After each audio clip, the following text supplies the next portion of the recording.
Gracias, Señor, que nos permite un día más de vida.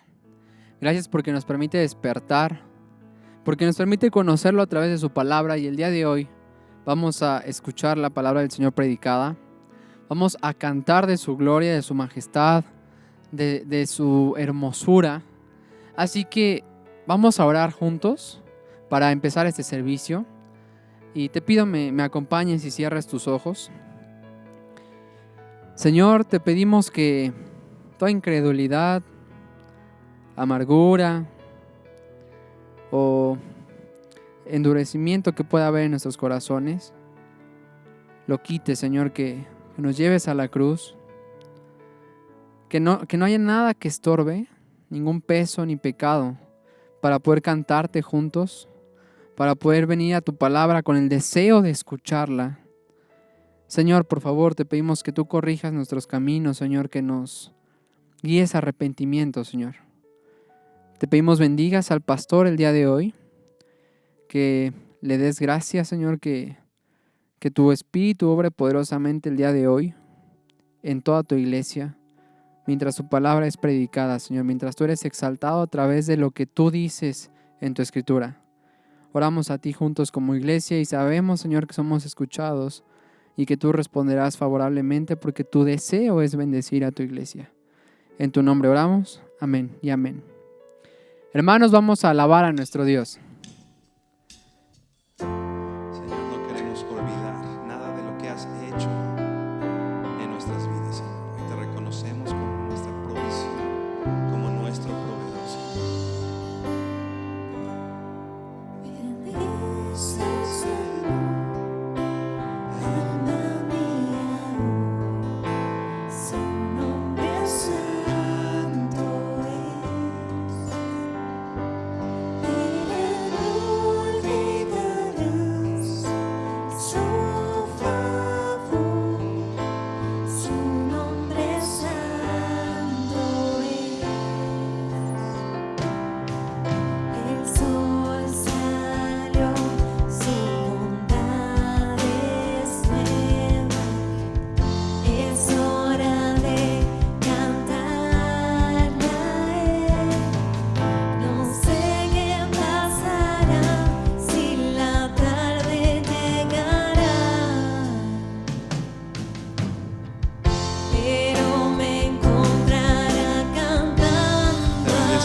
Cristo Santo, tu nombre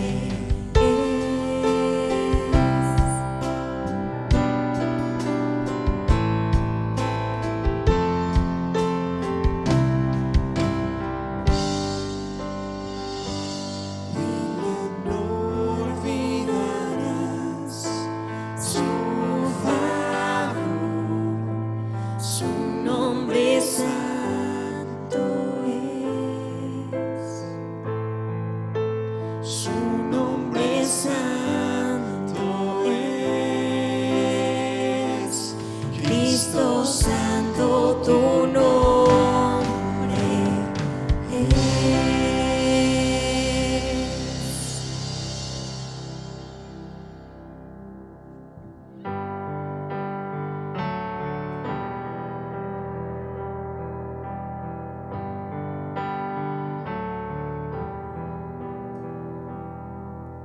La tierra ha temblado ya ante el poder de tu amor. Los mares que agitan cesan, tú los calmarás y me darás paz. En medio de la tempestad, mi mirada es en ti. En medio de la tempestad estoy bien. En medio de la oscuridad, mi confianza es en ti y solo en ti. Estoy bien.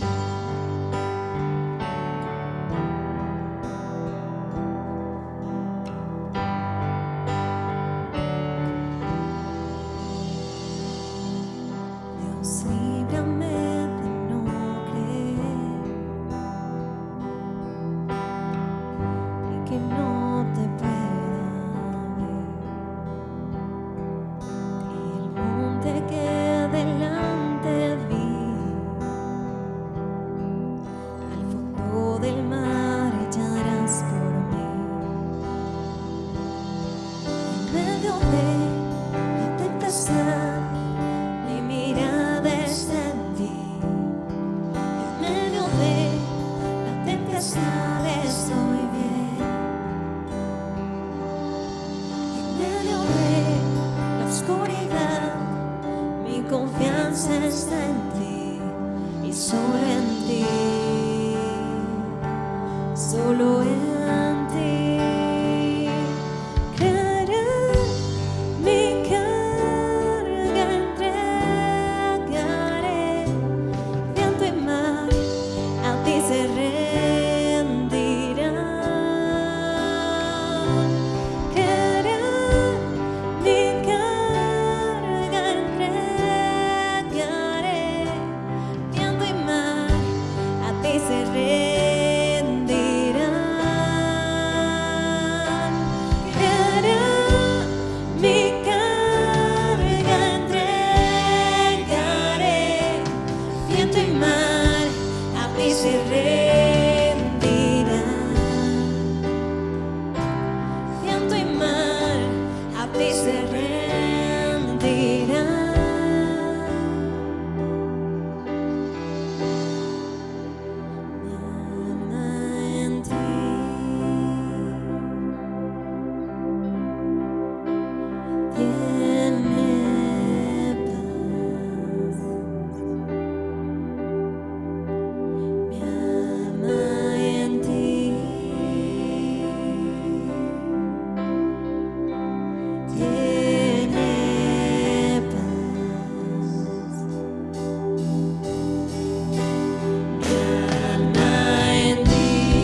confianza es en ti y solo en ti. Y soy bien.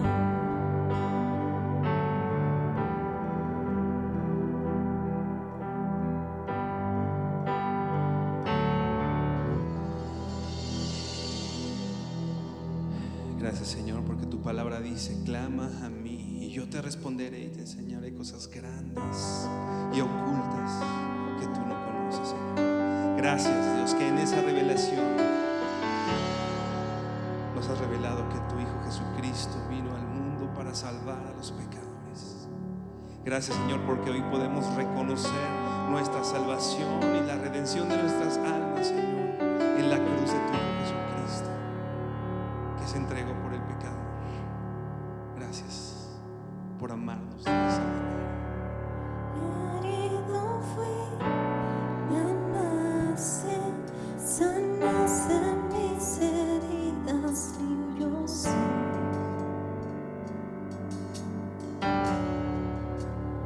Rompiendo mis cadenas, me vistes de justicia, libre soy. Me amaste.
Soy libre, seré tuyo por siempre, Dios. Me amaste, seré tuyo por siempre, Dios. Soy libre, seré tuyo por siempre, Dios. Te amaré, Dios. Te alabo por siempre. Al único Dios, mis manos alzaré. Dejo lo que soy en adoración. Me deleito en ti, a ti mi vida doy. Te amaré, mi Dios, te alabo por siempre. Al único Dios, mis manos alzaré. Dejo lo que soy en adoración. Me deleito en ti, a ti mi vida doy. Señor, hoy recordamos lo que dice tu palabra. Con amor eterno te he amado y por lo tanto te prolongué mi misericordia. Señor, gracias porque hoy podemos vivir en esa misericordia y ese amor que solamente puede venir del cielo para nosotros. Te damos gracias en el nombre de Jesús. Amén y amén. Hermano, es el tiempo del devocional de las ofrendas. Y te pido que hoy meditemos en Lucas, capítulo 12, versos del 13 al 21. Es todo el pasaje en la línea de pensamiento de lo que está diciendo aquí Jesús. Pero el día de hoy quiero que nos dediquemos a pensar únicamente en los primeros mandatos que hace Jesús. A lo largo de este pasaje vamos a encontrar imperativos e indicativos. Y déjame centrarme en los imperativos, en lo que Dios dice que debemos hacer. Y dice Jesús, después de que se acerca a este hombre y le dice: maestro, por favor, dile a mi hermano que divida la herencia conmigo. El Señor Jesús le dice: ¿quién me ha puesto por juez entre vosotros? Y aquí es donde introduce, después de estar hablando con él, habla con todos e introduce dos mandamientos, dos indicativos, dos imperativos, y dice: estad atentos y guardaos de toda forma de avaricia. Habíamos meditado en otra ocasión un poco de estas dos palabras, y era que cuando dice estad atentos se refiere a estar vigilando cuidadosamente, y guardaos a tener un cuidado especial sobre nosotros mismos, sobre nuestro corazón. Y dice: ¿de qué? De toda forma de avaricia. Yo quiero que te preguntes el día de hoy, hermano, la forma en que tú gastas tu dinero, la forma en que eliges gastar, en qué gastar, por qué no gastar, en qué invertir, ofrendar o no. ¿Cuál es la guía? ¿Qué es lo que lo está determinando? Porque cuando aquí el Señor los llama a estar atentos, no los llama a estar atentos de cómo está el mercado mundial, no los llama a estar atentos de lo que hacen los demás, sino a estar atentos de lo que sucede aquí, en nuestros corazones. Y dice: guárdate con nombre, tú personalmente, haz esta pregunta. ¿Tú estás siendo atento y guardándote de toda forma de avaricia? Porque aquí cuando dice toda forma, nos habla de que se expresa de muchas formas. Y cuando hablamos de las ofrendas, dice Pablo en Corintios, que él les decía, hablaba de la ofrenda, dice: pero no por obligación, sino que cada quien dé según Dios lo haya prosperado, y que Dios ama al dador alegre. Y él decía que era una obra de gracia que Dios producía en ellos y en la que les permitía participar. Si tú has decidido en tu corazón ofrendar, es porque Dios lo ha puesto en tu corazón.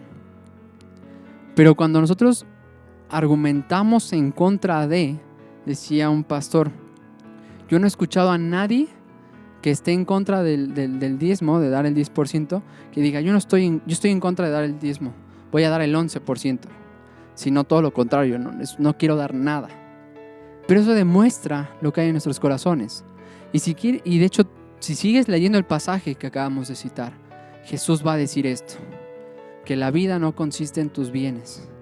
Y aquí el problema es cuando el dinero se vuelve nuestro poseedor en lugar de que nosotros poseamos el dinero que Dios nos ha dado para bendecir a otros. Así que si tú vas a ofrendar en este momento, hazlo con la mente de que lo estás haciendo al Señor, que el Señor desea sostener a su iglesia, el Señor desea hacernos partícipes de esta obra de gracia, no como una obligación, sino como un privilegio de servir al Señor. Señor, en este momento te pedimos que nos enseñes a estar atentos, que tú puedas descubrir lo que hay en nuestros corazones realmente, que todas las mentiras que hemos creído y que nosotros mismos ponemos en nuestra cabeza para ser avaros, las quites, Señor, que nos lleves a arrepentimiento, que nos lleves a entender, Señor, que nuestra vida no consiste en cuánto tenemos, Señor. Señor, tú has dicho que es más bienaventurado dar que recibir. Y lo contrario es un corazón avaricioso que solo desea atesorar para sí. Enséñanos a dar con un corazón alegre, Señor, no por obligación. Te pedimos, Señor, que no únicamente en esta área, sino en todo, Señor, cuando sea respecto a dinero, nos enseñes a velar, a estar atentos y a guardarnos de toda forma de avaricia, Señor. Te damos gracias porque tú eres nuestro Dios y en tu nombre oramos. Amén y amén. Mis hermanos, vamos a pasar al tiempo de la predicación. Trae tu libreta, trae tu Biblia y vamos a quedarnos con nuestro pastor en este momento. Dios les bendiga. ¿Qué tal, hermanos? Gusto en saludarlos. Pues vamos a continuar con nuestro estudio. Hemos estado hablando acerca de la oración. Y bueno, el día de hoy quiero iniciar con una definición del Catecismo Mayor de Westminster. ¿Qué significa esto? Para algunos puede sonar un concepto un poco raro, extraño, pero a lo largo de la historia de la iglesia cristiana hemos visto que han llegado personas o han infiltrado ideas, filosofías que han desviado la esencia del significado y de la interpretación correcta de la Biblia. Entonces han hecho diferentes concilios en donde se ha tenido que establecer verdades para que tengamos un encuadre correcto, es decir, límites correctos, definiciones que nos permitan entender la doctrina bíblica con una referencia correcta. Entonces, este llamado Catecismo Mayor de Westminster dice que la oración es el ofrecimiento de nuestros deseos a Dios en el nombre de Cristo, por la ayuda del Espíritu Santo, con la confesión de nuestros pecados y reconocimiento agradecido de sus misericordias. Es decir, estos hermanos quisieron definir, debido, repito, a muchas influencias de diferentes formas que hacían confundir a cristianos, desviarse de la esencia de muchas de las ordenanzas del Señor. Entonces comenzaron a hacer esto y esta me parece una excelente definición de lo que es la oración y por eso se las quise compartir. A lo largo de este estudio hemos estado aprendiendo que la oración la exponemos a Dios lo que nosotros anhelamos con la seguridad de que somos hijos de Él. Algo que no pudimos lograr por nosotros mismos, ya lo hemos hablado, nadie es capaz de salvarse a sí mismo, solamente por la fe que nos ha sido dada y que ponemos en la obra de Cristo Jesús, nos da acceso a su presencia. Todo obstáculo que teníamos por nuestra injusticia, en la obra de Cristo se convirtió en justicia. Toda nuestra impiedad, Él la convirtió en algo santo. Así nos llama el Señor en su palabra. Ahora somos hijos y Él quitó todo lo que podía estorbar. Todo obstáculo fue quitado, imputándonos su justicia y ahora llevamos peticiones a un Padre que no está airado con nosotros, dice Efesios 2, que antes de conocerle éramos hijos de ira, pero ahora por la gracia de Dios somos hijos adoptados, amados, dice Primera de Juan capítulo 3, 1. Y esto es algo hermoso, maravilloso, porque ahora hemos comprendido que el Padre se agrada que podamos recurrir a Él, que nos dejemos guiar por Él. Le agrada que confiemos en Él. Y entendiendo la necesidad que nosotros tenemos de aprender a orar, de hacer oraciones que sean gratas a Dios, oraciones que se alineen a su voluntad, los discípulos también tuvieron esta necesidad y le preguntaron, Señor, enséñanos a orar. ¿Cómo debemos orar? Y por eso estamos estudiando ahora algo que llamamos oración modelo. En Mateo 6:9, entonces vemos esta oración de Cristo en donde Él no les dejó, como ya lo vimos la ocasión pasada, solamente palabras que tengamos que repetir, sino un modelo, es decir, que entendamos el contenido de sus palabras para que ahora nosotros de igual forma, de acuerdo a ese contenido, podamos nosotros expresar con nuestras propias palabras esa intención que debe de haber en cada oración. Dice así Mateo 6:9, que es el pasaje que estoy hablando, donde Cristo les dice cómo deben de orar. Dice así en la palabra de Dios, Cristo hablando, vosotros pues oraréis así. Padre nuestro que estás en los cielos, santificado sea tu nombre, venga tu reino, hágase tu voluntad, como en el cielo, así también en la tierra. El pan nuestro de cada día, dánoslo hoy, y perdónanos nuestras deudas, como también nosotros perdonamos a nuestros deudores. Y no nos metas en tentación, mas líbranos del mal, porque tuyo es el reino y el poder y la gloria por todos los siglos. Amén. Qué impresionantes palabras, qué modelo tan hermoso de oración. Como ya lo mencioné, no se trata de que estemos repite esta oración solamente. Claro que lo podemos hacer. No hay ningún problema en que podamos utilizar esto y decirle con las mismas palabras de Cristo a Dios. No hay problema que nosotros agarremos los salmos, que ahí tenemos cantidad vasta de oraciones de David, de Moisés, de varios salmistas, y agarrar esas oraciones y nosotros decírselas a Dios. No hay problema con eso. Pero la mayoría de nuestras oraciones deben de estar en función de nuestras propias palabras, con entendimiento. Nuestra adoración debe de ser hacia Dios. El hecho que Cristo nos haya dicho, vosotros oraréis así, significa que tenemos que entender, repito, el contexto, es decir, ¿qué es lo que está expresando aquí? Ya vimos que nosotros solamente podemos venir ante Dios como hijos, no podemos venir ante Él separados de Él. Por eso la necesidad de poner nuestra confianza en Cristo Jesús, no en solo llamarnos cristianos, no en solo asistir a una iglesia, mucho menos solo tratando de ser buenas personas, porque no lo somos. En Romanos 3 lo dice claramente. Nuestra condición caída, desde que entra el pecado y contamina nuestras vidas, nuestra tendencia es a pecar y a estar esclavizados del pecado hasta que creemos en Cristo y recibimos la libertad que solo Él puede dar. El Señor nos dijo, así oraréis, Padre nuestro que estás en los cielos. Aquí es muy importante que nosotros podamos entender estas palabras de Cristo, porque muchos desde que nos enseñaron a recitar esta oración o a entender o tratar de entender a Dios, ¿qué es lo que sucede? Bueno, que estás en los cielos, yo estoy aquí en la tierra, tú estás en el cielo. Entonces, ¿estás tú en un lugar allá lejano? Sí tienes la capacidad de escucharme, pero estás allá alejado de mí. Aquí Cristo no está señalando un lugar donde está el Padre o donde está Dios, sino lo que nos está haciendo entender cuál es la posición de Dios ante todo lo que existe. Es muy interesante que no dice en el cielo, está diciendo en los cielos. Ya debemos de entender nosotros que el cielo no es solo volteamos nosotros hacia arriba y vemos azul en la mayoría de los casos que estamos viendo cuando no hay nubes, ¿verdad? El cielo es algo que está hacia fuera de nuestro mundo, sino que vemos que la Biblia nos habla de que está el espacio sideral y también hay un lugar que no está centrado solamente en lo que vemos, en lo que nosotros percibimos en relación a nuestras dimensiones.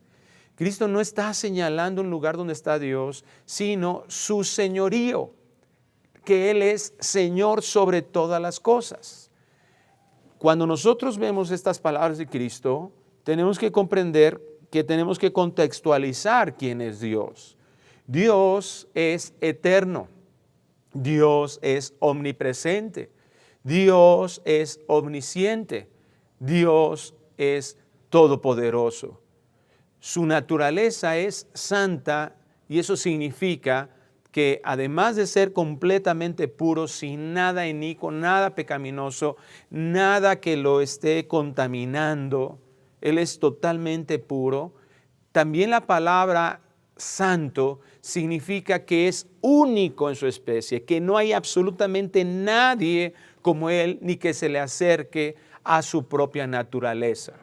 En Isaías capítulo 40, 28, el profeta expresa estas palabras como una pregunta, pero para darnos a conocer, porque está inspirado por el Espíritu Santo, para darnos a conocer esta naturaleza de Dios. Nosotros, desafortunadamente, los seres humanos, todas las religiones y todos aquellos que han querido definir a Dios fuera de la Biblia, llegamos a caer en problemas terribles, contradicciones terribles, precisamente porque hemos tenido una perspectiva limitada a nuestra propia naturaleza, a una naturaleza limitada por dimensiones de tiempo y espacio, y queremos entender todo así.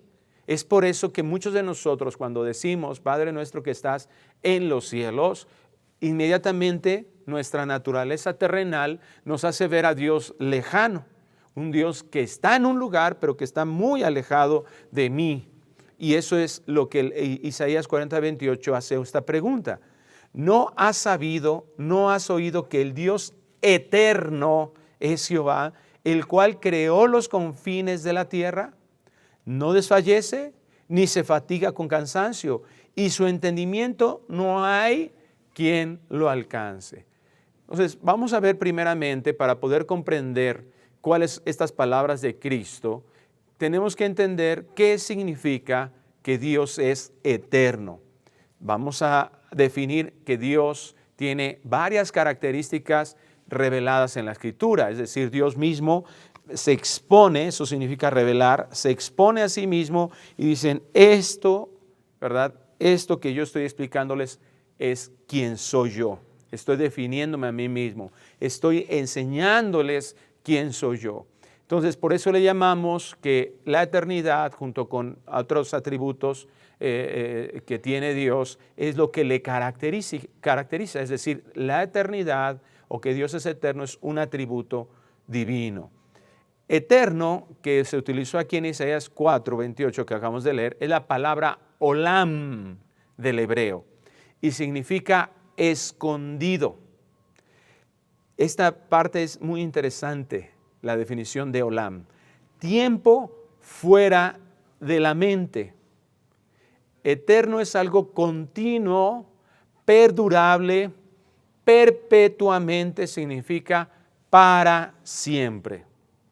Esto es la definición del diccionario del hebreo de la palabra olam y vamos a explicarlo.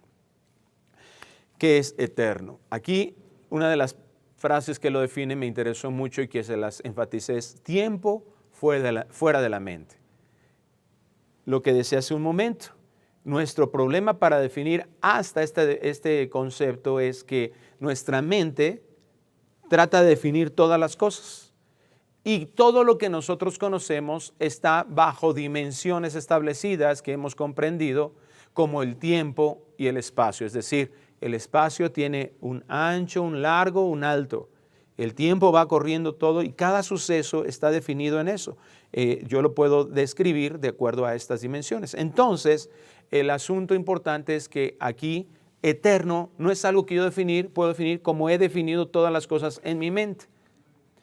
En Juan capítulo 1, versículo 1, el evangelista, el apóstol Juan, dice estas palabras iniciando el evangelio.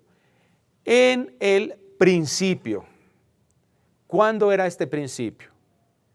Es la pregunta que vamos a resolver. En el principio era el verbo. Más adelante lo define. ¿Quién es el verbo? Cristo. En el principio era el verbo, lo que llamamos la preexistencia de Cristo. Él ya existía en el principio. Y el verbo era con Dios y el verbo era Dios. Entonces vemos aquí que está definiendo, comenzando a vislumbrarnos lo que es la Trinidad y que Cristo también tiene esta definición. Cristo es Dios, Cristo estaba con Dios, que nos habla de la pluralidad, la Trinidad, y lo interesante para nuestro punto en este momento es que Él ya existía en el principio. Ahora, ¿cuándo es ese principio? Génesis 1:1 nos los dice. La mayoría de nosotros conocemos este texto. Dice, en el principio creó Dios los cielos y la tierra. Qué interesante, ¿verdad? Porque cuando nosotros estudiamos física en cualquier grado, todo lo que está definido en lo físico está definido en lo que dice Génesis 1:1. Tierra, que está diciendo, que está hablando de materia. Cielos, que está definiendo espacio. Y luego en lo anterior dice en el principio. Cuando nosotros hablamos de principio, estamos señalando ahí el inicio. ¿De qué? Del tiempo. Entonces, si tú marcas ahí ese 00 filosóficamente, tú vas viendo que hoy estamos en un momento, en un instante que va avanzando en respecto del tiempo. Entonces, si nosotros nos vamos hacia atrás, vamos a encontrar que hay un 0. Es decir, vamos restándole el tiempo para poder, en la comprensión de lo que está sucediendo hacia adelante. Bueno, si nosotros vamos atrás, podemos entender que hay un inicio, un 0. Aquí está el 0. Pero ¿cuál es repito, lo importante respecto de esto? Es de que antes de ese instante, antes de la existencia del tiempo que Dios crea aquí, ¿qué había? ¿Qué nos dice Dios? Dios mismo en su palabra. Y con una característica, ¿cuál? Eternidad. Entonces, si yo veo aquí el inicio del tiempo, antes de que iniciara el tiempo, ¿qué había? Eternidad. Entonces, podemos nosotros definir como algo eterno que no está limitado, no está bajo, no está sujeto por tiempo y espacio. Estas dimensiones que son nuestras, con las que entendemos todo. Por eso Lam significa en el hebreo fuera de la mente. Esto es lo precioso de esta definición. Entonces, no es que nosotros no podemos definir a Dios bajo eso, sino que Dios está fuera de eso, está dominando totalmente eso. En Efesios 1:4 vemos otra expresión respecto a este principio. Dice Efesios 1:4 que Dios, según nos escogió en Él, antes de la fundación del mundo. Otra vez, ¿cuál fue la fundación del mundo? Aquí el principio, ahí inicia todo. Ahí se fundó el mundo. Para que fuésemos santos y sin mancha antes de Él. Entonces, nuevamente, Dios define hasta nuestra elección. Dios nos escogió para su salvación, para entregarnos la salvación, la gracia de Él. ¿Cuándo? Antes de esto, en la eternidad.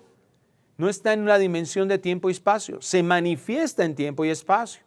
En Génesis 3:15, el Señor, cuando entra el pecado, que dice, ¿verdad?, en relación a la simiente de la mujer y la simiente de la serpiente, nos da la primera promesa de salvación, lo que le llaman a muchos el protoevangelio. Entonces ahí nos está diciendo el Señor que viene un Salvador, nos da la esperanza de una salvación para una reconciliación con Dios. ¿Cuándo se definió eso? En la eternidad. Pero se manifiesta ahí en Génesis 3:15, donde ya existe el tiempo, hay una manifestación. Vemos en todo el Antiguo Pacto, en todo el Antiguo Testamento, una serie de promesas de Dios de la misma salvación, una promesa a Abraham en donde dice que serán benditas todas las naciones debido a Cristo. Y así vemos toda la historia de la redención a lo largo de cada uno de los libros, los pasajes históricos, poéticos, proféticos de todo el Antiguo Testamento, manifestados en las promesas hacia Dios, en el tiempo, en el espacio hacia Dios. Pero este plan, ¿cuándo se trazó? En la eternidad, antes de que el tiempo existiera. Entonces vamos entendiendo con todo esto que ciertamente ese plan eterno se va definiendo en el tiempo, se va manifestando, en el tiempo, no se define en el tiempo, se manifiesta en el tiempo, pero está definido en la eternidad, en esta característica que Dios tiene. Entonces Dios actúa, se manifiesta en estas dimensiones, pero tenemos que entender que eterno es que Él no está limitado por estas dimensiones, porque Él las creó. Por eso el salmista en el Salmo capítulo 90, versículo 4, puede expresar estas palabras que para nuestra mente no tienen coherencia. Porque nosotros vemos, yo volteo el reloj y ahorita tengo las 11:11, o las 12:12, o las 14:14, o las 19:35, las 19:45. En fin, yo defino una hora de acuerdo a mi reloj. Pero cuando trato de definir algo que no está en el tiempo, entonces digo, caray, ¿cómo está eso? Bueno, pues yo tengo que salirme de mi concepción habitual de las cosas para entender las cosas espirituales. Si yo quiero aferrarme a definir a un Dios que está fuera de estas dimensiones en las que yo sí estoy, y aferrarme a definirlo en base a eso, voy a encontrar muchas contradicciones. Entonces, el Salmo 90, versículo 4, nos enseña nuevamente que Dios no está definido en el tiempo y en el espacio. Aquí, respecto del tiempo. Dice el Salmo 94, porque 1000 años delante de tus ojos son como el día de ayer que pasó y como una de las vigilias de la noche. Los arrebatas como un torrente de aguas, son como sueño, como la hierba que crece en la mañana. Para nosotros el tiempo es muy importante. Para nosotros el tiempo es vital. Para muchas personas el tiempo es estrés. Para muchas personas el tiempo es tan valioso, sienten que se les va el tiempo tan rápido que les enoja, les molesta que alguien les haga perder el tiempo. Y o hemos llegado inclusive a lastimar a otras personas porque estamos egoístas que se están gastando nuestro valioso tiempo. Estamos sometidos a eso. Muchos de nosotros hemos sido esclavos de eso, pero Dios no. Porque para Él, 1000 años delante de Él son como el día de ayer. Es decir, Él no está limitado por eso. Aquí le llamamos en la lingüística, en la expresión bíblica, una figura de dicción, que lo que está haciendo, denotando un periodo de tiempo extremadamente largo, ¿verdad? 1000 años, está diciendo muchísimos años, muchísimo tiempo, y para ti no es nada. Para ti es lo mismo. ¿Por qué? Porque Él no está sometido a eso. Dios ve y sabe con igual intensidad cualquier acontecimiento respecto del tiempo. Es decir, Él conoce perfectamente lo que pasó en el pasado. Para Él no hay ningún limitante de saberlo, entenderlo, del presente y sobre todo también del futuro. Él no tiene ninguna limitación. Él conoce de la misma manera, con la misma perfección, con el mismo detalle, todos los acontecimientos que suceden. Como si para Él el día nunca terminara, ¿verdad? Sino que Él permanece experimentando eso mismo porque Él está en una dimensión diferente a la nuestra. Nosotros no, nosotros solamente vivimos un instante. Entonces, tenemos que comprender la característica de eternidad de Dios, porque cuando nosotros entendemos eso, mira, muchos conceptos, atributos de Dios los vamos a entender. Muchas acciones de Dios las vamos a comprender. Vemos tan claro que en la Biblia hay 2 ejemplos. Cuando Josué ora, ¿verdad? ¿Y qué sucede? El sol se detiene. ¿Para qué? Para manifestar el acompañamiento de Dios a su pueblo, en el que Él dependía de Él la victoria sobre sus enemigos.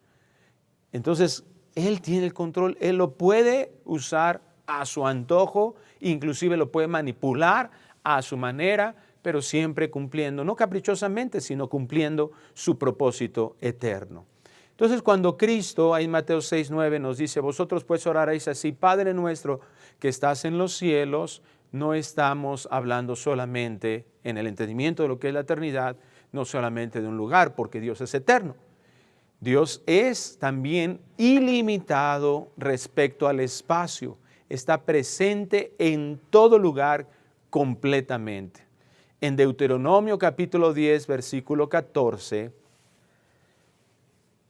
le he revelado a Moisés estas palabras para que comprendamos también esta expresión de Cristo en la forma de oración. Entonces, cuando vamos nosotros profundizando en lo que significan estas palabras, nos vamos a dar cuenta que no se trata nada más de repetirlas, como ya lo mencioné, sino se trata de comprender a quién nos estamos acercando a través de la oración y cuál debe de ser nuestra actitud respecto de esto. Deuteronomio 10:14 dice así: He aquí, de Jehová tu Dios son los cielos, y los cielos de los cielos, la tierra y todas las cosas que hay en ella. Dios, siendo el creador del espacio, Él lo controla completamente. No al contrario, no podemos nosotros pensar que Cristo dijo, bueno, que estás en los cielos allá, lejísimos, en los cielos, hasta allá. No, Él nos está diciendo aquí, lo que la expresión dice, es Jehová son los cielos y los cielos de los cielos. O sea, en nuestra mente tratando de definir todo lo que existe, la tierra y todas las cosas que en ella hay. Tú eres el dueño de todo, tú estás sobre todo, son tuyos. Tú tienes el control, el poder, dice Colosenses 1 y Hebreos 1, que Él los sustenta completamente. Él está dominando totalmente el espacio, no está sometido a Él. Por eso definimos a Dios que Él, su naturaleza y uno de sus atributos es omnipresencia. Es decir, Él está fuera de cualquier espacio o que el espacio lo domine. Él domina el espacio, Él se manifiesta en el espacio, pero el espacio no lo limita. Omnipresente es nuestro Dios.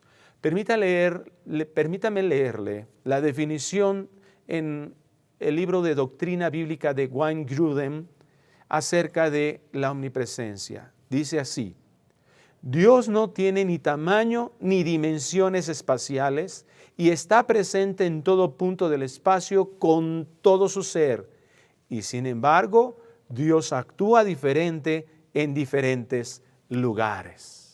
El Salmo 139:7 nos hace referencia a estas mismas palabras de Wayne Grudem respecto a la omnipresencia de Dios. Dice así el Salmo 139, versículos 7 al 10. El salmista se hacía algunas preguntas de reflexión. ¿A dónde me iré de tu espíritu? ¿Y a dónde huiré de tu presencia? Si subiera a los cielos, allí estás tú. Y si en el Seol hiciere mi estrado, he aquí, allí tú estás. Si tomare las alas del alba y habitar en el extremo del mar, aún allí me guiará tu mano y me asirá tu diestra. Entonces Dios está presente en todas partes, pero no podemos nosotros llegar al punto como los panteístas han determinado, que todo es Dios. No quiere decir que aquí está Dios y este es Dios. Como está en todos lados, Él está aquí, entonces esta pared, este saco, este piso, el techo, todo eso no es Dios. No, Él está presente porque no está limitado por el espacio, pero Él no es eso. Él no lo define nuevamente. Ese es el problema con los panteístas, que quieren a fuerza definir a Dios en términos de lo que ven. Lo mismo le pasó al pueblo de Israel con la idolatría. Nos pasa a todos nosotros con muchas cosas idolátricas, en especial a Israel, cuando va Moisés al monte y entonces tarda ahí, para ellos tardaba, porque Dios tiene un tiempo perfecto, ya lo vimos, y para ellos empiezan a desesperarse. No, se me hace que ya nos abandonó, y aquí en el desierto, y qué vamos a hacer, y cómo le vamos a hacer, y empiezan ellos ahí a definir las cosas de peso a su mente, y entonces, bueno, pues ¿quién quedó en lugar de Moisés? ¿A quién le echamos la culpa? A Aarón, pues tú ibas con él. él, ¿no? Ahora tú, cabezón Aarón, a ver, ven para acá, Aarón. A ver, ahora, ¿qué queremos? Que tú nos digas. Queremos algo que nos solucione las cosas, algo que nos convenza, algo que me haga ver, algo que me haga sentir bien, algo que me defina. Todo centrado en ellos mismos. Cuidado con estas doctrinas que están centradas en el hombre. Hay que aprender a definirlas. Porque todo, ¿verdad? Tú puedes, tú lo logras, eres tú el centro del universo, eres tú. Y olvidamos quién es Dios, nos colocamos en una posición de señorío. Eso hizo el pueblo de Israel.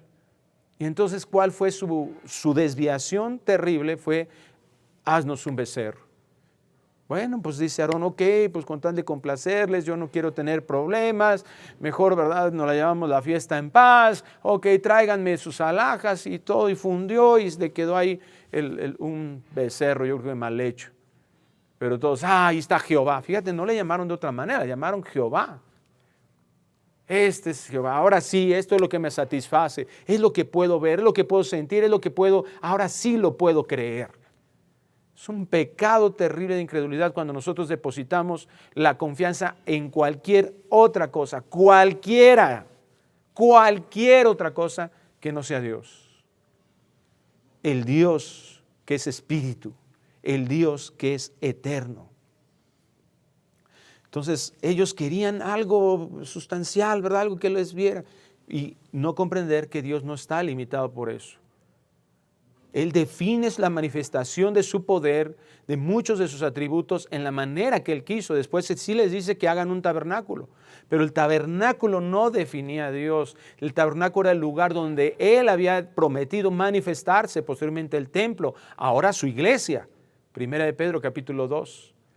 Ahora somos nosotros los que somos morada del Espíritu Santo. ¿Quién define eso? Dios, en su tiempo perfecto y en su forma perfecta.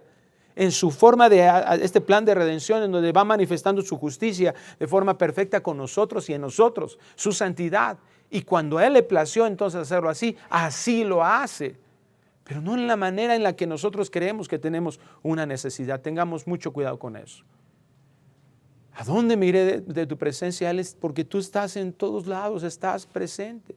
El profeta Jeremías en el capítulo 23, versículo 23, nuevamente viene a hacer esta misma pregunta de este mismo tipo. Jeremías 23, 23 dice así: ¿soy yo Dios de cerca solamente, dice Jehová, y no Dios desde muy lejos? ¿Se ocultará alguno, dice Jehová, aquí el profeta hablando en lugar de Dios, se ocultará alguno, dice Jehová, en escondrijos que yo no lo vea? ¿No lleno yo, dice Jehová, el cielo y la tierra? Entonces vemos aquí cómo Él nos está diciendo, Él tiene observación de todas las cosas, conocimiento de todas las cosas, porque Él está en todos lugares, Él no se los oculta absolutamente nada. Y es ahí donde vemos que sus atributos, su santidad, su justicia se manifiestan en todo lugar, porque el espacio no lo detiene ni lo limita. Sus manifestaciones están, repito, limitadas solamente por lo que Él ha determinado. Ahí no me voy a manifestar, donde hay incredulidad no me voy a manifestar, ha dicho Dios. Me aparto de ustedes. Isaías 54 dice, por un breve momento te abandoné. No voy a manifestarme específicamente en cosas que yo he determinado. No voy a manifestar mi poder, pero no porque Él no esté ahí, sino porque Él ha decidido hacerlo de esa manera. Imagínate nosotros, cuando nosotros le pedimos a Dios, Señor, arréglame mi problema matrimonial, ok, yo puedo arreglar, Dios lo puede arreglar. Pero si yo no cambio, yo no me arrepiento, lo que hay en mi corazón, si Dios arregla mi problema matrimonial, mi problema económico, sin que yo cambie, entonces me voy a confundir, porque voy a pensar, pues estoy bien, todo está bien. Y Dios utiliza muchas de esas cosas y no se manifiesta ¿con qué objetivo? Con el objetivo de que yo pueda entender que necesito arrepentirme, necesito caminar hacia el arrepentimiento. Dios, su palabra está ahí y la ignoramos, nos olvidamos de ella y entonces Dios tiene que venir con una vara muchas veces para que nos demos cuenta y volteemos hacia Él, hacia escuchar su voz. Dice Primera de Reyes 8:27. cuando se consagra el templo que se construyó, no se está expresando, bueno, entonces aquí va a estar Dios y solamente aquí. Y ve las palabras que están descritas aquí. Pero es verdad que Dios morará sobre la tierra. He aquí que los cielos de los cielos no te pueden contener, cuanto menos esta casa que yo he edificado. Salomón hace esta aclaración y es muy importante porque se la hace a todo el pueblo. No significa que Cristo nos diga en los cielos y tú te digas, ay, hasta allá me va a llegar mi oración y desde allá a ver si viene. No está diciendo, Dios no dijo, construyan un templo para que ahí solamente yo esté y tú creas que puedes estar en tu chocita, en tu casa, puedes estar en el trabajo, puedes estar en tu recámara sin que nadie te vea y yo no me dé cuenta qué es lo que estás viendo en internet. Que no te me des cuenta cómo tratas a tu familia, que no me doy cuenta que ahí, ¿verdad? Aunque estés ahí en tu tienda de campaña en ese tiempo, en tu casa, no estoy yo ahí viendo. No, así nadie lo puede contener. O sea, no, el sentido del templo tenía la manifestación de su poder específico para que pudiéramos nosotros saber y creer que Él es verdadero. Por eso estamos ahora en la iglesia, por eso ahora es la iglesia esto, porque somos columna y baluarte de la verdad. Ahora nosotros estamos aquí para hacer el testimonio del poder de Dios. ¿De qué manera? Con sanidades, con milagros. Claro que Dios puede manifestarse de esa manera, pero aún más viviendo el evangelio. Cuando alguien viene y te lastima, ahí tienes una oportunidad para vivir el evangelio. ¿Por qué? Porque tú puedes perdonarlo y entonces estás hablando de un verdadero perdón diferente al mundo en donde como Dios te perdonó. Amar como Dios nos amó, no un amor egocéntrico como el mundo cree que ama, distorsionando el concepto. No, de ninguna manera. Ahora nosotros estamos aquí, es lo mismo que Dios nos está diciendo. Ahora yo me manifiesto a través de ustedes y no estoy limitado en el espacio. Dios no tiene dimensiones espaciales, el espacio no define a Dios ni en forma ni en tamaño. Aun cuando nuestras expresiones, ¿verdad? Es que tú eres grande, Señor, eres grandioso, cuando tú, Señor, tu presencia es maravillosa en este lugar. Son muchas de las ocasiones en que los salmos expresan esta grandeza de Dios. Esto es un lenguaje que llamamos antropomórfico. ¿Qué significa eso? Que nosotros o la Biblia o los salmistas, las expresiones poéticas son en función de que cómo nosotros vemos a Dios, cómo nosotros tratamos de comprender a Dios. Una ocasión entramos a una tienda, estábamos de vacaciones, entramos a una tienda donde venden recuerdos y entonces mi hijita venía así al lado mío y de repente ve una estatua con una vestimenta ahí, ¿verdad? Antigua, pero lo ve así tan grande y lo ve, ay, mira, está bien grandote esta estatua, dice ahí mi hija, y dice, así es Dios. Y porque lo veía grandísima, ¿no? Y de lo que nosotros habíamos enseñado acerca de Dios, así es Dios. Es una expresión de ese tipo. Nosotros humanamente tratamos de decir, es que Dios es grandioso y es maravilloso. Y tratamos de decir, Señor, y tu mano poderosísima, etcétera. No porque Dios tenga una mano, no porque tenga un brazo Dios, porque Él es espíritu, sino nuestra forma de expresar cómo Él se manifiesta a nosotros y nosotros recibimos tantos beneficios, tanto cuidado de parte de Él.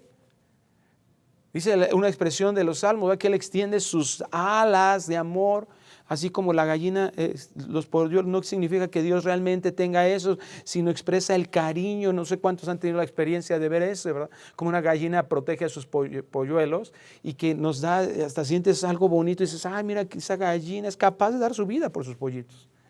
Es la expresión del salmista en que dice, ese es el cuidado de Dios, estate confiado. Pero no porque querramos definir a Dios de esa manera, es una forma en que nuestro corazón trata de expresar lo maravilloso del cuidado de Él. Entonces cuando hablamos nosotros es que tú eres grande, te engrandecemos, Señor, no porque podamos hacer a Dios más grande, sino porque es una expresión en la que decimos, es que eres maravilloso, Dios. No puedo comprender realmente tu grandeza. No se extiende infinita interminablemente. ¿Por qué? Porque no está definido el espacio. Muchas personas cuando definen eternidad dicen que esa eternidad que no tiene principio ni fin. Te das cuenta que en sí mismo esta definición está ya buscando definirlo en conceptos de tiempo. No es que eso no sea real, ¿sí? No tiene principio ni fin, pero ya lo estamos queriendo encerrar en la definición, en nuestra definición de las cosas, es decir, en nuestra dimensión de tiempo. No, o sea, tenemos que ir más allá, esa definición queda corta. Dios no está definido por el espacio, no podemos pensar que cuando Cristo nos dice, Padre nuestro que estás en los cielos, está definiendo un espacio para Dios. ¿Qué es lo que nos está enseñando Cristo aquí? Nos está enseñando a orar con humildad, ubicándonos en nuestra posición, en que nosotros no somos los dueños de las cosas, ni tenemos que sentirnos dueños de absolutamente nada, ni merecedores de absolutamente nada, porque ese es nuestro comportamiento, ¿cierto? No. Muchas veces vemos a Dios de esa manera. ¿Por qué no podemos nosotros aceptar que Dios no nos concede alguna petición, por ejemplo? O sea, si Dios me tiene bien, me tiene con trabajo, me tiene con comida, me tiene con casa, me tiene pagada la renta, Dios me mantiene en eso, gloria a Dios, aleluya. Pero en el momento en que algo que le pido a Dios, por más santo que pudiera hacer eso que yo le estoy pidiendo, pero Dios no lo hace, entonces me enojo contra Dios. ¿Cuál humildad? Lejanos de ser humildes.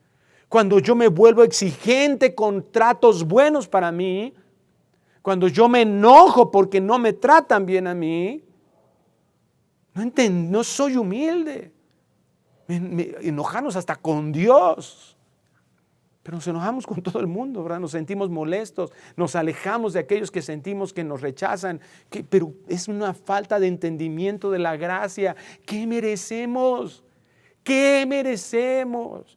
Es que no, yo ya soy director de una empresa, yo soy gerente, yo ya soy policía, yo soy pastor, yo ya tengo estos privilegios. Mira, yo estoy cerca del director, yo estoy cerca del jefe, yo estoy cerca del dueño. Y empezamos a inflarnos, ¿verdad? A jactarnos de las cosas que merecemos. Yo te voy a decir lo que realmente por nuestros propios méritos merecemos. El lago de fuego y de azufre. Si nosotros fuéramos juzgados por nuestros méritos, no habría otra cosa que realmente delante de la justicia de Dios podríamos merecer. Pero gracias a que Cristo padeció en la cruz del Calvario lo que nosotros merecíamos, porque Dios no nada más lo borró, alguien lo pagó. Alguien pagó el castigo que tú y yo merecíamos yendo a la cruz del Calvario. ¿De dónde podemos tener un gramo de altivez para no tratar a los demás de una forma humilde, con bondad, como Dios ha sido con nosotros? ¿Qué nos está diciendo cuando el Señor, Padre nuestro que estás en los cielos, bájate de tu altivez? Tú no eres el dueño, tú no eres el Señor. No tengas ningún rasgo de pensar que mereces algo, que tu posición, ¿qué les dijo a sus discípulos? El que quiera ser mayor es el que mejor mande, el que más conocimiento tenga, el más picudo, el mejor predicador, el que más lana tenga, el que más control, el que más adeptos, el que más seguidores. No, el que quiera ser mayor en el reino sea siervo de sus hermanos. Son cosas que tienen que comenzar a hacer un cortocircuito en nuestra mente y en nuestro orgullo. Porque, repito, hasta cuando hacemos oraciones, las hacemos con una actitud adecuada. Nos estamos dirigiendo al supremo dueño del universo que tiene el control de todas las cosas. ¿Por qué oramos y a veces nos levantamos igual, con la misma incredulidad? ¿Por qué oramos y seguimos molestos, seguimos enojados, seguimos exigentes, seguimos orgullosos? ¿Por qué? Porque parece que fuiste a la tesorería a exigir que te hicieran un descuento del agua. Porque parece que fuimos al restaurante donde vamos a pagar por nuestra comida y nos podemos volver a ver, Señor, quiero que hagas y hagas. Y estamos tan contaminados, repito, con muchas doctrinas que están centradas en el hombre que pensamos, no, yo si tengo fe, Dios me lo va a hacer. Caray. ¿De verdad tienes conciencia que nos acercamos al que está en los cielos, en el dominio de todo, al dueño de todo, al dueño de tu vida, al único que podría llevarnos y mandarnos al infierno, que no es el diablo el que nos puede mandar al infierno. Y Cristo nos dijo, teman de eso, del único que puede enviarnos al infierno, y el único que puede mandarnos al infierno es Dios mismo. Cuando venimos a Él al mismo tiempo con humildad, también es con seguridad, porque le estamos acercándonos a ese dueño del universo. Cuando oramos debemos de tener la conciencia que Dios tiene el control absoluto de todo. Eso es parte de humildad también. Porque no te estás acercando a tu compadre rico, a tu compadre el diputado, a tu primo el senador. Te estás acercando al dueño del universo. Una ocasión un pastor nos estaba compartiendo que su iglesia, gracias a Dios, ha tenido un gran impacto en su ciudad, un gran impacto en el estado donde esta iglesia está. Y es conocido del gobernador del estado, y un día le ha compartido el evangelio, ha sido consejero de él, le ha ayudado en muchas ocasiones. Entonces, pues lo invitó a desayunar a este hermano pastor, y desayunando con él le dijo, dime qué necesitas. Porque obviamente un gobernador tiene una influencia, tiene un presupuesto, tiene forma de dar beneficios a la iglesia. Y muchos pastores, desafortunadamente, al no entender quién es nuestro patrón, quién es el dueño de la empresa donde trabajamos en una iglesia, muchos pastores lo que hacen es estar buscando eso, a ver quién me beneficia, a ver si, voy, ¿verdad?, a las juntas y nos llamó el presidente municipal y, sí, hoy, y ahora sí, ¿verdad?, y soy esto y estoy ahí perdón que lo diga así, pero de lambiscón, porque creo que con una persona que tiene autoridad aquí en la tierra, entonces sí tengo que ser humilde. Me impresionó las palabras de este pastor, porque cuando le contestó a esa pregunta, ¿qué necesitas? ¿Qué puedo hacer por ustedes, por tu iglesia, por ti? Muy agradecido este gobernador. Y él volteó y le dijo, no, yo quiero preguntarte, ¿qué puedo hacer yo por ti? Porque tú tienes una autoridad aquí en la tierra, pero yo estoy aquí en la tierra con la autoridad del Todopoderoso. Esta debe ser la actitud con la que nos debemos acercar ante el Padre. Es la actitud con la que yo tengo que venir. Yo vengo con el Todopoderoso, no con el que, no, con el que estoy seguro que Él tiene control de mi vida. Yo puedo tener dudas, pero esa duda no nos debe apartar, sino impulsar a ir hacia Él, a permanecer en oración con el Señor, porque Él es el dueño, Él es el que tiene el control de todo. En Marcos 9:23 el Señor les dijo, si tú puedes creer, le decía a este padre de un muchacho que lo llevó ahí para que Cristo le pudiera hacer un milagro de sanidad. Si tú puedes creer, al que cree, todo le es posible. E inmediatamente el padre, dice Marcos 9:24, e inmediatamente el padre del muchacho clamó y dijo, creo, ayuda mi incredulidad. Mira, si yo hubiera estado ahí, yo hubiera volteado con ese padre y dicho, no sea payaso. ¿Crees o no crees? ¿Cómo creo, ayuda mi incredulidad? Si estás creyendo, entonces, ¿cómo puede haber incredulidad? Pero esa es la complejidad de nuestra alma, de nuestra naturaleza caída. ¿Qué está diciendo aquí? Mira, fue agradable estas palabras, esta sinceridad a Cristo, porque le concede la libertad, la liberación de su Hijo. Pero aun cuando la incredulidad pueda estar acechando la mente y el corazón, ¿qué es lo que tenemos que hacer? No dejar de clamar. ¿Por qué? Porque sabemos que es Dios el que abastece de fe. Por eso se la tenemos que pedir. Señor, me está costando creerte y venir con Dios, no alejarte de Dios. Muchas veces nos sentimos indignos porque decimos, es que ¿cómo voy a ir si realmente estoy sintiendo que no creo? Pues por eso, entre más sientas eso, más tienes que dedicar tiempo, doblar tus rodillas. Entre más veas que hay altivez y que te cuesta trabajo ir con humildad con Dios, que te cuesta trabajo tener humildad en tu casa, servir a los demás, eres muy altivo, eres muy grosero, entonces requieres más tiempo delante de aquel que tiene control absoluto de todas las cosas y el único que puede cambiar nuestras vidas. Él es, ¿verdad? Cuando oremos, nosotros tenemos que dejar que Dios y pedirle a Dios y estar dispuestos a quitar todos esos pensamientos engañosos de que Dios está lejos de nuestras vidas. En relación al pecado, porque muchas cometemos pecado porque no estamos conscientes, no tenemos temor de Dios, de que Él está ahí. Y luego cuando ya estamos culpabilizados o cuando estamos en problemas, entonces, ay, no, es que yo creo que Dios no está aquí. No, quítate esa idea. En 1 Corintios 3:16,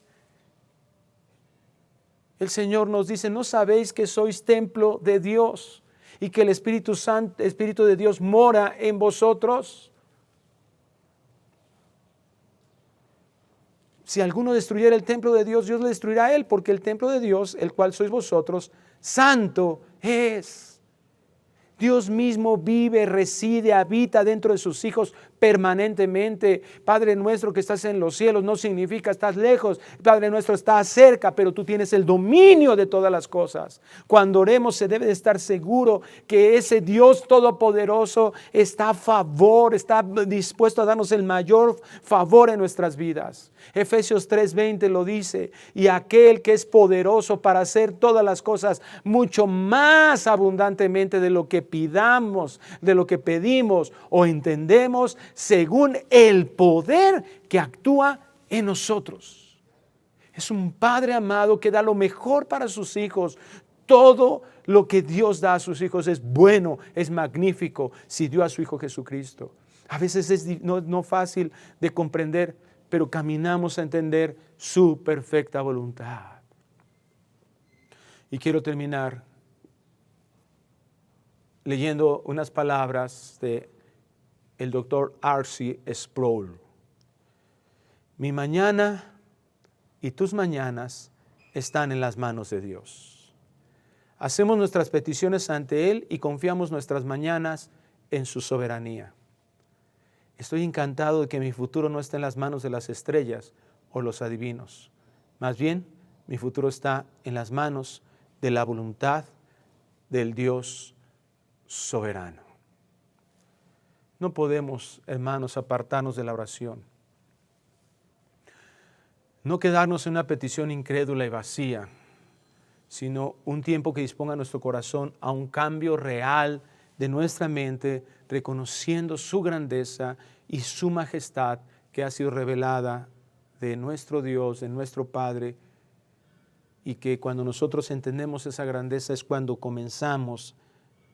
empezamos a ser realmente humildes, para que nos acerquemos como hijos confiadamente a Él, al que todo lo puede hacer. Padre, te bendecimos y te honramos y queremos pedirte, Señor, que tú nos sigas enseñando cómo orar. En esta oración que nos dejaste, Jesús, podamos nosotros comprender quién eres tú. Que las cosas no se tratan de nosotros. Aunque los discípulos y nosotros necesitamos aprender cómo orar, la realidad es que esta oración modelo no se trata de nosotros, se trata de ti. De que comprendamos quién eres tú. Se trata de que entendamos, Señor, que estas peticiones que traigamos a ti están más en función de quién eres tú. Y cuando entendamos eso, Señor, vamos a estar tan alineados a tu voluntad que nuestras oraciones van a ser conforme a tu voluntad. Y si están conforme a tu voluntad, dice tu palabra, tú las vas a hacer. Queremos ver tu gloria. Ayúdanos, Señor, a vivir cada mañana con la seguridad, maravillados, adorándote, agradeciéndote, agradecidos por cuán grande y hermoso eres con nosotros. Nunca nos dejas, nunca nos has dejado y nunca nos vas a dejar. Enséñanos para que estemos constantemente ahí en una intimidad que nuestra vida necesita tener contigo. Bendícenos, Señor. Haznos entender claramente quién eres tú, que tú no estás limitado por el espacio, el tiempo, que eres eterno, que eres omnipresente y que tú nunca te vas, tú nunca te alejas. Que ese engaño de soledad que puede haber en el corazón de algunos de nosotros sea eliminado, derrotado, quitado, que haya arrepentimiento, una sustitución de esos pensamientos por lo que hemos aprendido el día de hoy. Tú no te vas, tú estás con nosotros. Y tú, Señor, cuando somos tus hijos, siempre tienes un bien. Permítenos vivir en obediencia a ti, amándote, adorándote en todo lo que hagamos. Te lo pedimos en el nombre precioso de Cristo Jesús. Amén. Amén. Hermanos, que Dios les bendiga. Les amamos muchísimo. Deseamos que el Señor siga con ustedes, sigan adelante, los animamos a que permanezcan en la palabra de Dios. Aquí seguimos en Vida Nueva cada día, todos los días, seguimos dando estudios bíblicos vía Facebook, vía YouTube. Si usted tiene alguna necesidad, nuestras oficinas siguen abiertas, el granero abundante sigue abierto si usted quiere hacer sus donaciones, la iglesia sigue funcionando, los pastores seguimos trabajando para todos ustedes, sirviéndoles con todo nuestro corazón. Les amamos mucho y deseamos que el Señor los siga guardando cada día de sus vidas. A ustedes y a todas sus familias los bendecimos en el nombre de Jesús. Vida Nueva para el Mundo se sostiene y propaga el mensaje de salvación de Jesucristo gracias a Dios y a tus donativos. Llevemos juntos el Evangelio